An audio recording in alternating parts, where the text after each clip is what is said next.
മറ്റൊരു പ്രധാനപ്പെട്ട വാർത്തയിലേക്ക് പോകുമ്പോൾ പെരുമ്പാവൂർ നിയമവിദ്യാർത്ഥിനിയുടെ കൊലപാതകത്തിലെ പ്രതി അമീറുൽ ഇസ്ലാമിന്റെ വധശിക്ഷ സുപ്രീം കോടതി സ്റ്റേ ചെയ്തിരിക്കുന്നു. വാർത്തയുടെ വിശദാംശങ്ങൾ നൽകാൻ ആന്റണി ജസ് ജോർജ് ചേരുന്നുണ്ട്. ആന്റണി, ഇപ്പോൾ ഈ അമീറുലിന്റെ വധശിക്ഷയ്ക്ക് സ്റ്റേ നൽകുകയാണ് സുപ്രീം കോടതി. എന്തൊക്കെ കാര്യങ്ങളാണ് കോടതി നിരീക്ഷിക്കുന്നത്? തീർച്ചയായും സുപ്രീം കോടതിയുടെ ഭാഗത്ത് നിന്ന് നിർണായകമായ ഒരു ഉത്തരവാണ് ഇപ്പോൾ വന്നിരിക്കുന്നത്. കഴിഞ്ഞ മെയ് 20-നാണ് കേരള ഹൈക്കോടതി ഈ കേസിലെ പ്രതി അമീറുൽ ഇസ്ലാമിന്റെ വധശിക്ഷ ശരിവെച്ച ഉത്തരവിറക്കിയത്. നേരത്തെ വിചാരണ കോടതി ഉത്തരവിനെതിരായി പ്രതി ഹൈക്കോടതിയെ സമീപിക്കുകയായിരുന്നു. പിന്നീട് അത് ഡിവിഷൻ ബെഞ്ച് ഈ വധശിക്ഷ ശരിവെക്കുകയും ചെയ്തിരുന്നു. അതിന് പിന്നാലെയാണ് ഈ പ്രതിയായ അമീറുൽ ഇസ്ലാം സുപ്രീം കോടതിയെ സമീപിച്ചത്.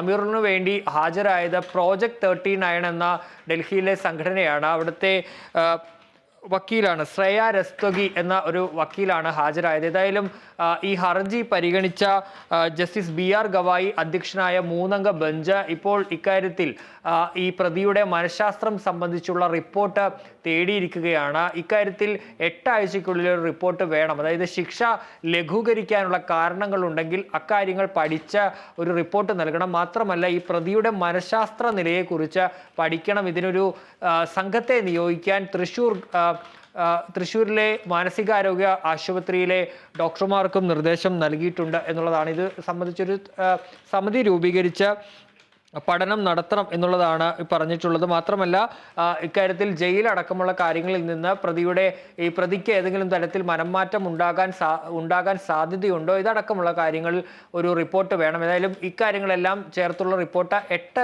ആഴ്ചയ്ക്കുള്ളിൽ കോടതിയിൽ നൽകണം. അതുവരെ ഈ അപ്പീലിൽ ഒരു തീരുമാനമുണ്ടാകുന്നതുവരെ ഈ പ്രതിയുടെ വധശിക്ഷ സ്റ്റേ ചെയ്യാനാണ് ഇപ്പോൾ സുപ്രീം കോടതി ഉത്തരവിട്ടിരിക്കുന്നത്.